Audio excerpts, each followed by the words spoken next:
Guys, welcome and welcome back to my channel, Grow with Lynn. At ngayon ay mag-update ako ng aking mga succulents after ko mag-spray ng fungicide. 2 weeks na guys since nag-spray ako ng fungicide at meron talagang changes guys. So minsan talaga akala mo kung ano yung dumadapo sa succulents mo kasi nga hindi sila lumalaki, hindi nagbibigay ng bagong dahon at merong mga dot na black. So akala mo ano lang yun, normal. Pero hindi pala guys, gaya na nangyayari dito sa aking mga jade. Ito guys, si variegated jade ko. Meron siyang black, mga brown dito bago ako nag-spray sa kanya. Tapos hindi siya lumalaki guys nung nakaraan. Tapos after ko nag-spray, nagbigay agad siya ng baby talaga. Tingnan niyo yung difference ng stem. Ayan, yung growth niya ibang-iba. Hindi ko alam na fungus pala yung dumadapo sa kanya. Pero natuwa na rin ako kasi nga naka-recover na siya at nagbigay na siya ng mga bagong dahon din. At kuminis yung dahon niya at saka yung stem din kuminis. So kung hindi mo siya maagapan, hindi mo siya ma-sprayhan ng fungicide, malamang mamamaalam din siya guys, kalaunan. Kaya kailangan mo talaga mag-spray ng fungicide.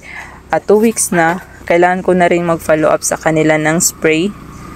Para twice a month ako mag-spray para secure na secure. Systemic fungicide pa rin ang gagamitin ko next time guys. Ganon din ang nangyari dito. Alisin ko na kaya itong guys, si Petchay. Hindi ko to pwede kainin. Ayoko siyang kainin kasi nag-spray ako ng fungicide na systemic. Tapos matagal mawala yung systemic sa system ng ating plants. Kaya malamang meron pa yung mga chemicals. Ayan, ganun din ang nangyari dito guys. Ang bilis malagas ng dahon niya. Ayan, meron din siya mga black dyan. Brown, black or brown. Naka-ano pala tayo, naka-lights. Patayin ko lang. Meron siya mga brown dyan. At yung mga bagong tubo niya. Ayan na, kumintab yung bagong tubo niya guys.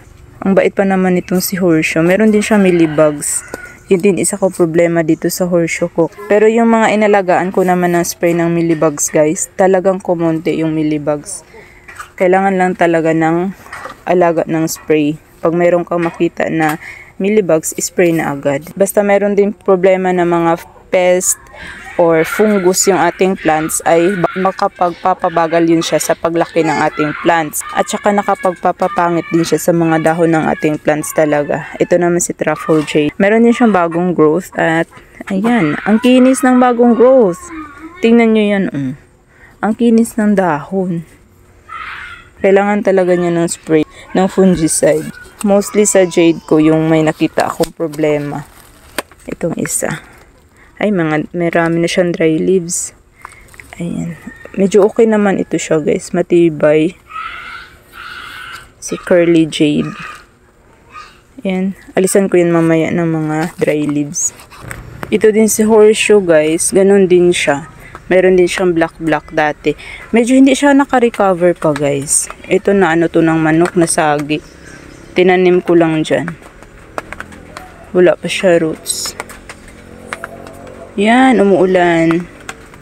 Pero meron ng baby yung kanyang pinagputulan. Ayan, sana makarecover na siya. Kailangan talaga na mag-follow up ng spray para wala talagang dumapo na fungus. Yan, hindi pa rin siya lumalaki. Hala, naalis yung kanyang isang sanga. Saan kaya yun? Manok din ata yun ang nagtanggal niyan. Hindi ko na makita kung nasaan. Ito naman si dugong guys. Kung napapansin nyo, meron siya mga spots dito. Yan, mga brown spots. Tapos dito na sa pinakagitna ay nawala na siya. So after kong nag-spray, nagbigay siya agad ng mga dahon na bago. Tapos wala na, malinis na yung mga bagong dahon na pinoproduce niya. So yun, parang gumagaling na nga siya. May mga baby siya na papausbong guys. O sana lang magtuloy. Ayan, dalawa yan sila. Nawala lang yung kulubot ni dugong guys kasi umuulan dito ng madalas nung nakaraan. Ngayon lang ulit medyo uminit-init. Kaya siya nagkaka-red-red na dito sa tips. Pero nawala yung kulubot niya. At lumit din ang dahon niya, guys. Ito rin pala si Lady's Finger Conavar. Napansin ko din, guys, na nagbago yung kanyang bagong mga dahon na binigay. Tingnan nyo yan kung gaano kakinis at kaganda, guys. Yung bagong niyang dahon. After ko talaga nagdilig ng fungicide sa kanya, guys, 3 days lang. May dahon na agad siya na nilabas at makinis na yung dahon niya. Fungus talaga yung kanyang sakit, guys, kasi meron siyang itim-itim na yan. Tapos yung bagong tubo niya, oh, ang ganda. Sana ganyan na lang yung dahon niya talaga. Akala ko dahil sa pot, kaya ako siya niripat, pero hindi pa rin naman siya nagbago. Pero simula nung nag-spray ako, yan, gumanda siya. Hindi talaga pwedeng hindi tayo mag-spray ng fungicide, guys. Kasi hindi ako pala spray talaga. Ever since na nag-alaga ako ng succulent, parang 4 na beses lang ako nag-spray. Tapos ilang taon na yun, guys. So ngayon, na-realize ko na kailangan talaga mag-spray para hindi mamaalam yung aking mga alaga. Kasi madalas namamaalam sila eh. Hindi kinakaya yung fungus. So, ayan. Sana kumapal na ito siya, guys. Oh, kasi bala ko siyang i-propagate para dumami. Kasi dati, hindi ako nabubuhayan nito dahil ang binibili ko ay mga token size, ganun. Tapos, hindi nila kinakaya yung pag-a-acclimate ko. Nauubos yung kanilang mga dahon bago pa man sila ma-acclimatize dito sa akin. Kaya hindi sila nagsusurvive. Ito, nabili ko siya ng lash. So, kinakaya niya. Ilang months na to? 10 months na sa akin. Pero, ayan pa rin siya. Buhay pa rin. Ang ganda ng aloe ko na to, guys. So, nagbigay na naman siya ng flowers. Ayan. At saka marami na siyang babies. Kailangan ako na siyang iripat din talaga. Ayan, gumanda na siya. Si Flapjack din, guys, oh, nagbigay ng bagong dahon na makinis. Ayan siya, oh. Kasi yung mga luma niyang dahon, tingnan nyo yan. May mga black na spots. Mga crasula pala yung may mga fungus na napansin ko, guys. Kailangan pala talaga ng crasula nang maintain siya ng spray ng fungicide. Ayun, kasi crasula din ito, diba? Tapos crasula din ng mga jade. So, alam ko na. Kaya pala siguro ako nahirapan mag-alaga sa kanila. Kasi both crasula and both kailangan ng spray ng fungicide. Kailangan nag-spray, magtiis na mag-spray ng fungicide kahit ayaw ko. Kasi ayaw ko ng chemicals talaga, guys. Nakakasira ng katawan ko. Pero para sa succulents, kailangan ko siyang gawin. At gagawin ko siya, guys. Bala ko itong i-behead. Kasi tumangkad siya, oh. Nalagas yung mga dahon dahil sa fungus, guys.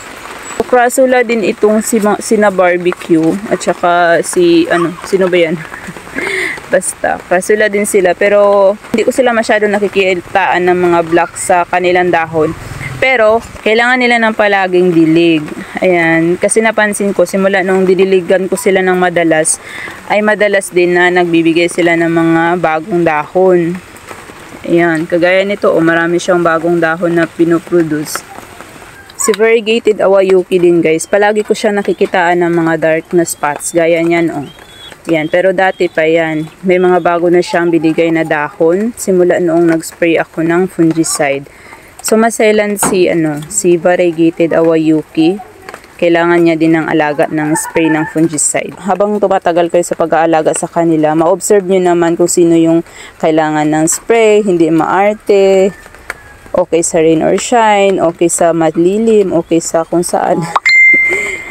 So, malalaman mo rin sila, guys, kung sino sa kanila at makapag-adjust din naman kayo. Kayo yung mag-a-adjust. Kasi mahirapan yung plants natin sa pag-a-adjust. Alam nyo naman, nag-alaga tayo ng mga maarte na mga halaman. Pero hayaan nyo na, nakakawala naman yan ng stress. Siguro meron pa akong hindi napakita sa inyo or nakalimutan kong i-share sa inyo na mga plants ko na nagkakaroon ng changes simula nung nag-spray ako ng fungicide.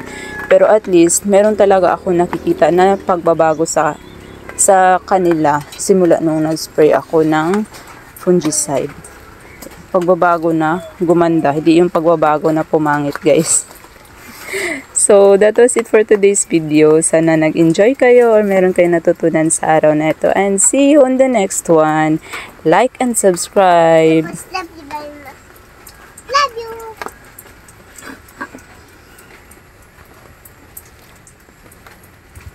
Si Tinkerbell ko rin guys, hinayaan ko lang ito siya guys. Akala ko millibugs lang yung umatake sa kanya. Yun pala, mas nauna yung fungus kaysa sa millibugs. Hinayaan ko siya, kaya ang nangyari, lumiit na siya ng lumiit.